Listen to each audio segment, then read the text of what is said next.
Welcome back to Modern Auto Diagnostics, and God bless each and every single one of you. Today, I got my Milwaukee Packout that I have designated for my diagnostic tools, tools that I use. I won't say on a daily because it hasn't expanded to that point yet, but anytime that I do have any automotive work that I have to diagnose, whether it's on my own vehicles, family vehicles, or people who have brought their vehicles to me, this is usually what I use, especially when it comes to electrical systems or, so yeah, let's get on with it, man. I hope you guys enjoy this video. Okay, guys, so just a quick little overview. This is the Milwaukee Packout that I got. I think one of my next purchases when it comes to this Packout for my diagnostic tools is going to be to get the one that goes on top, like in between those two. And it actually uses like 3 or 4 drawers, because I've seen both of them, the 3 drawers and the 4 drawers. I just want to see them in person to see which one's gonna better fit my needs.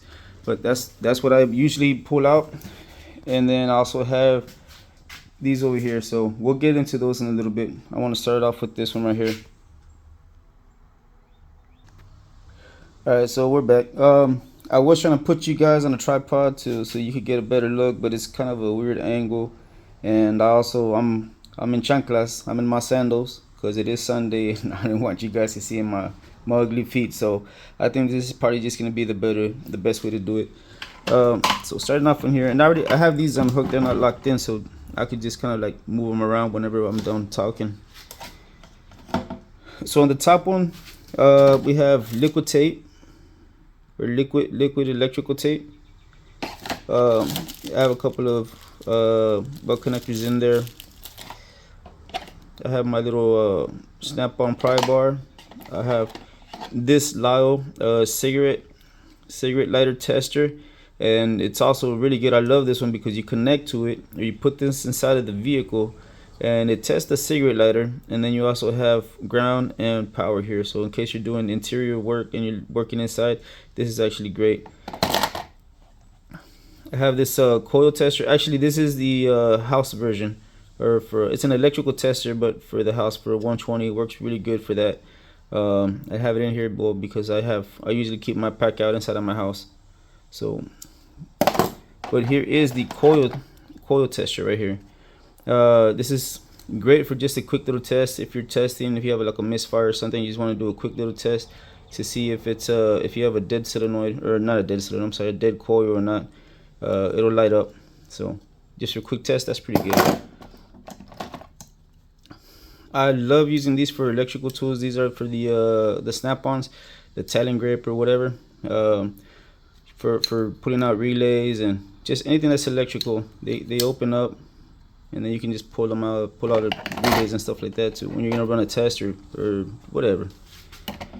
My Nippex, these are supposed to be the flush cuts, but I use these for just cutting zip ties, not just to keeping them cut flush. So, and they're spring loaded, so that's why I have a little zip tie to kind of hold it closed.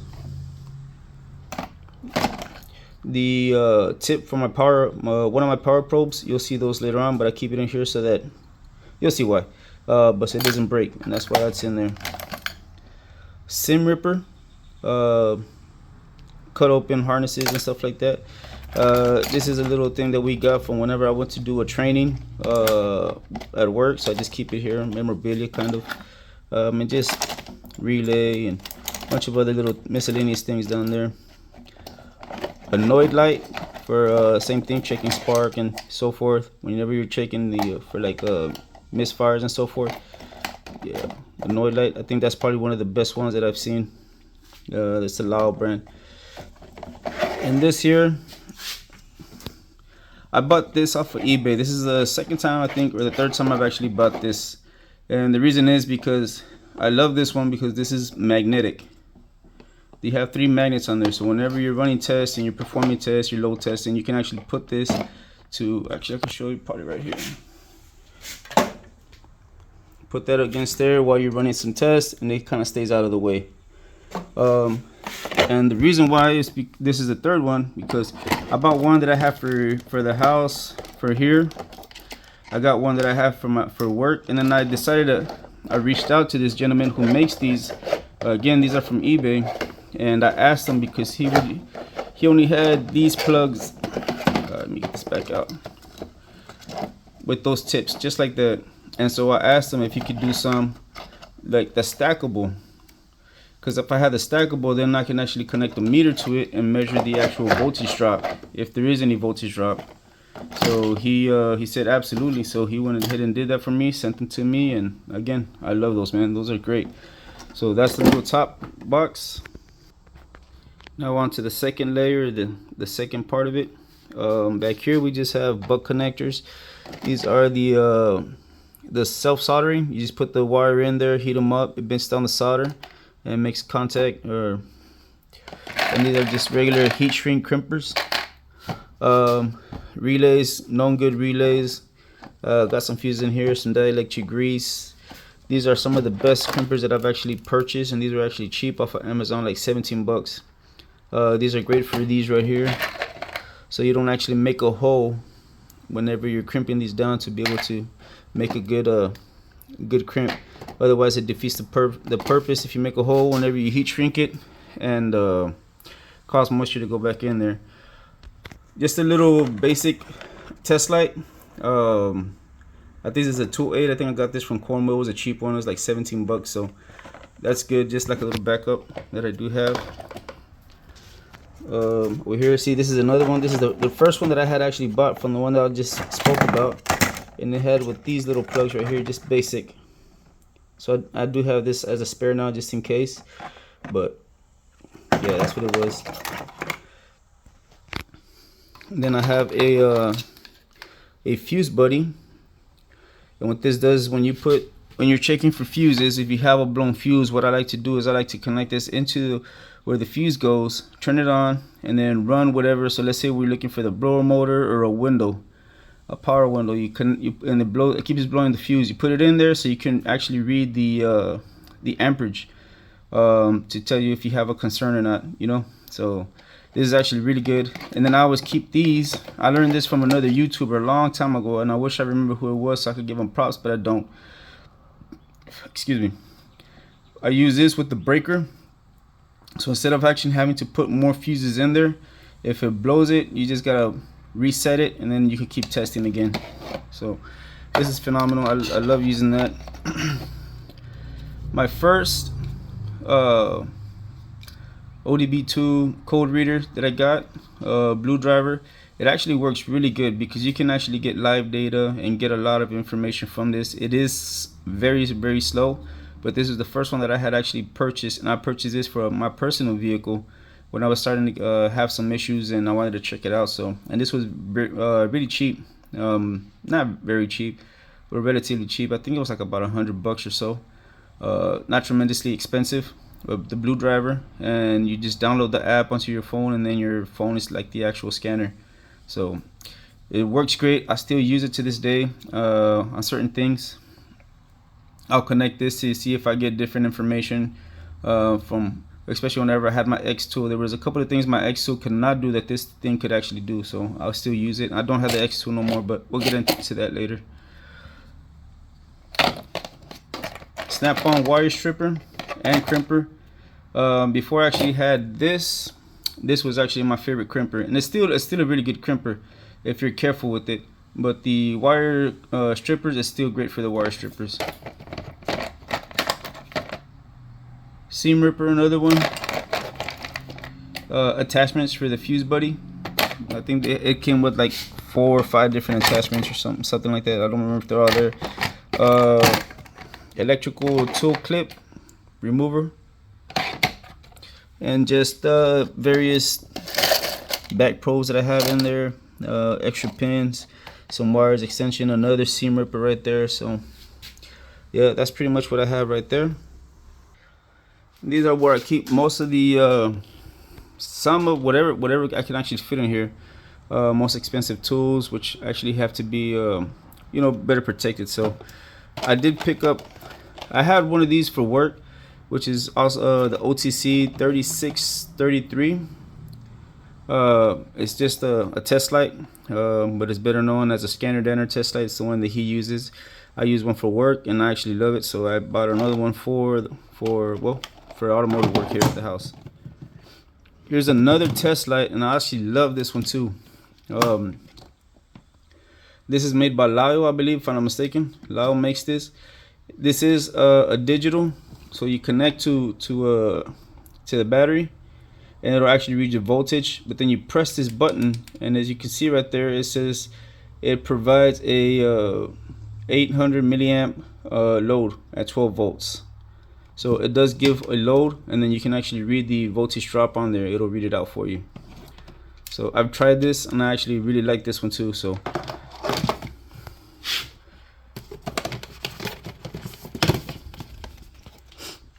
breakout, the power probe breakout, I keep it in its own little box so that it doesn't be moving around and getting all damaged and everything. I've used this a few times and it actually works great. You hook it up to the ODB2 and it tells you, it reads everything out right there. Voltage, how much voltage is at each pin, and it actually has those probes that you can stick in there in case you want to test things out. And it tells you for all your CAN communication and everything. So this actually works great. Cornwell, what is it, Blue Power, I think it's called. Yeah, the Blue Power Cornwell multimeter works great. Just a multimeter, regular multimeter. You've seen one, you've mostly seen them all. Let me get this out of here. We'll start with this one. Manometer by Klein. I picked this one up. I've used it. Actually, I've played with it. Haven't really used it, but I do have some attachments, and I'm trying to make some tools for it so that I could be able to use it on some vehicles, but to check the crankcase pressure and so forth. Seems to work great. I haven't really put it to use 100%. Like I said, I just messed with it a few times. Move this out of the way. Actually, let me get this one out of the way too.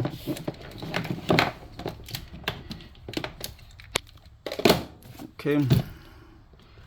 This is actually one of my favorite diagnostic tools. It's just a little camera, but I'll show you.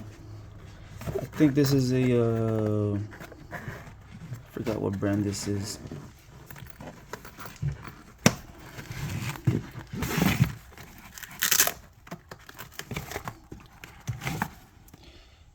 Yeah, just a little camera. You turn it on.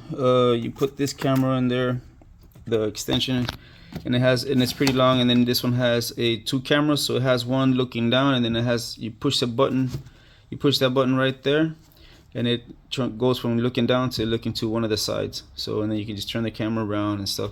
And I love this tool because this gets your eyes to places where you can't normally see. I've been able to view a lot of things, from oil leaks, coolant leaks, you know, pinpointing exactly where it's leaking from just by using this tool alone. So this is actually a phenomenal tool. Set this aside. Okay, back here we just have some test leads, 30-foot test leads, connected to battery, so you can get battery voltage anywhere and run some proper tests. An injector tester, and I have it in here. Sorry for the moving of the camera. I'm trying to do this one-handed.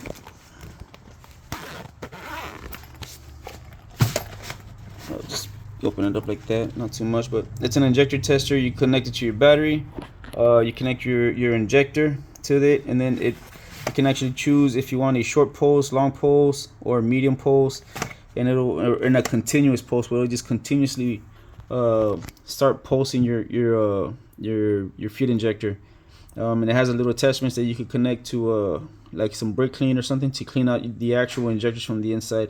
I was able to use it on my Hemi truck when I was trying to check it for a misfire that it had, so, and it worked great. So, and then we'll go with this one. This is another one that I have not been able to use, but I've heard great things about it, and I did pick it up because, well, I do plan on using it. Again, I apologize for the movement of the camera. Just trying to do this one-handed. It's the Power Pro draw monitor. I do have it charged up already. Actually, I did use it once when I was checking for a battery that kept draining down, but as it was running, I just wanted to make sure it didn't have a draw. I mean, the alternator should have been working and everything, right? I mean, it's a weird situation to kind of explain it right now, but I did use it once. But this is the connect this to the ODB2, and it reads your draw monitor, how much it's actually drawing. It reads your how much voltage you actually have whenever you're searching for a draw monitor. I still have some more research to do on this one as well, but I do know like the very basics of it. Okay, set that here for now. Now, what I have here, and this is why I have that tip up there, because I have my Power Probe Maestro just hanging around in here, and as you can already see, that thing's already torn, and I hadn't even noticed that. Interesting. I'm gonna have to tape that up so it doesn't damage it or cause more damage to it. I didn't even notice that. Interesting. I'm gonna have to double check this. Anyways, this is the Power Probe Maestro. I really like this tool. The only downside to it is that as you can see, it's very bulky. It's very bulky, so it's hard to get into those hard to reach places. What I do like about it is that you can actually do injector testing on it. It's not going to be the same thing as putting it on a scope, but you can do some injector testing, and it does quite a bit. It does quite a bit. I think I had done some videos, 1 or 2 videos on this one, if I'm not mistaken. So that's the Power Probe Maestro that stays in there. And then on this side I have the Power Probe 3, which I actually love my Power Probes, and this one comes with an extension. And you know what I also have in here? It's all the way down there, and I don't want to fish it out, but you can probably see it more or less right around there. To bump the starter, it's a starter tool, starter turning tool, to bump the starter when you're going to spin the engine. Power Probe 3, the Easy. I love this, and I've used this quite a bit. This actually has like a 20-foot extension that came with it. So that's that.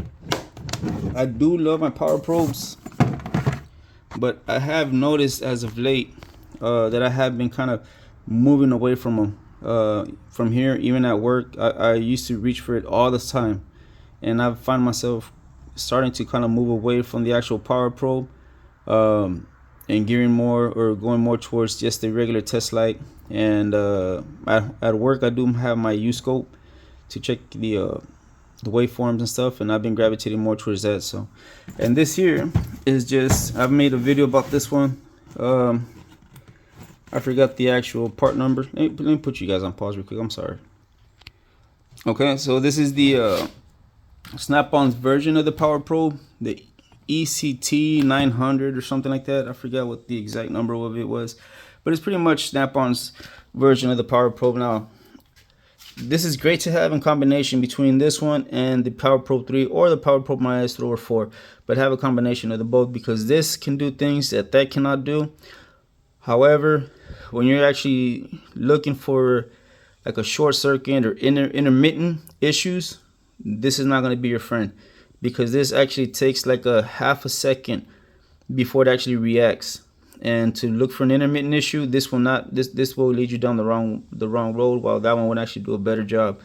But this can do things that cannot do, and for that reason, I love having both of them. I won't part with either one. I'll keep them both. All right, for the last little bit that I have here,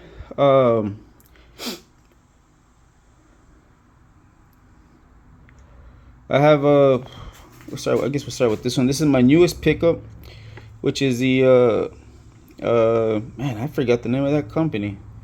I forgot the name of the company. I'm not even gonna try to remember right now, but it's an articulating camera.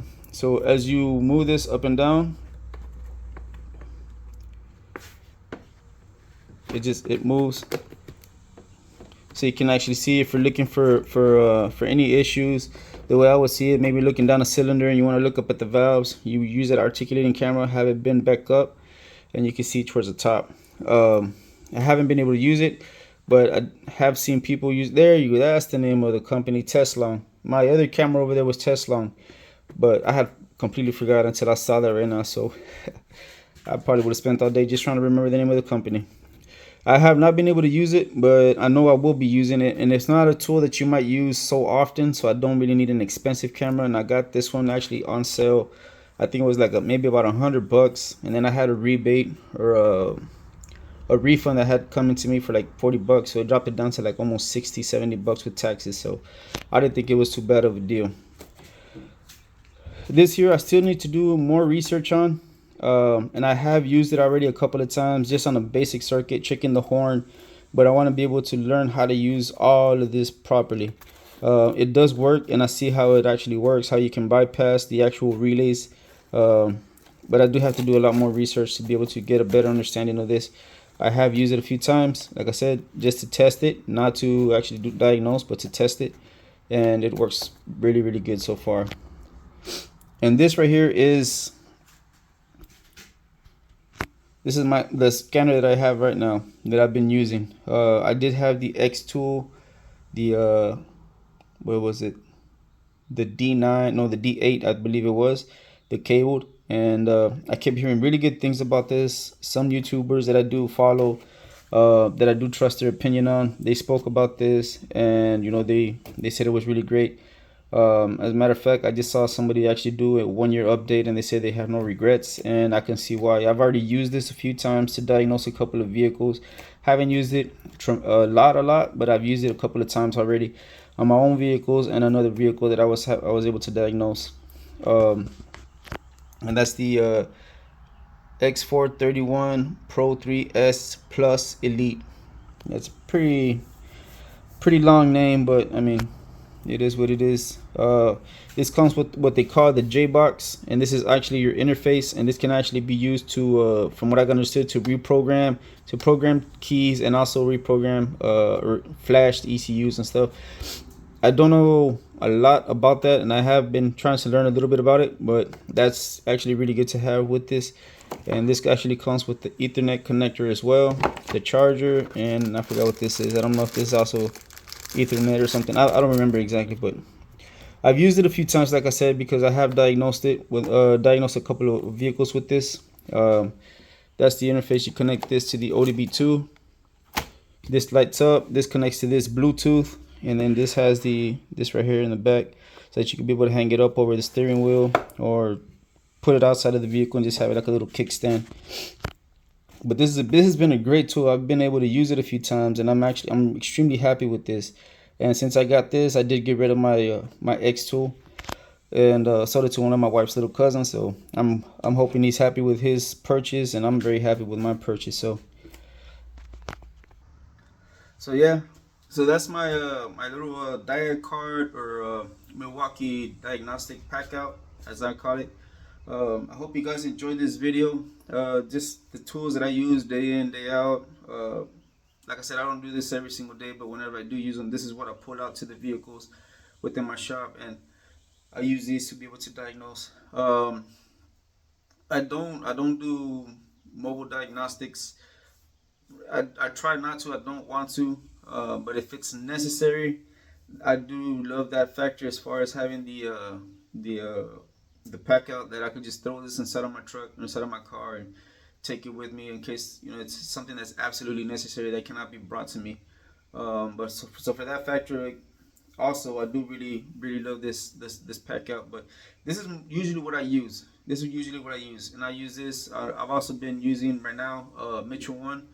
I don't have the subscription. I purchase it for each individual vehicle. Usually I've been purchasing them for my own vehicles, or if there's a vehicle that comes. I was thinking about like the Ford F-250 that came into that they brought it to me, where I needed to research the diagram so that I could be able to find the ODB2, because it wasn't connecting to the scanner.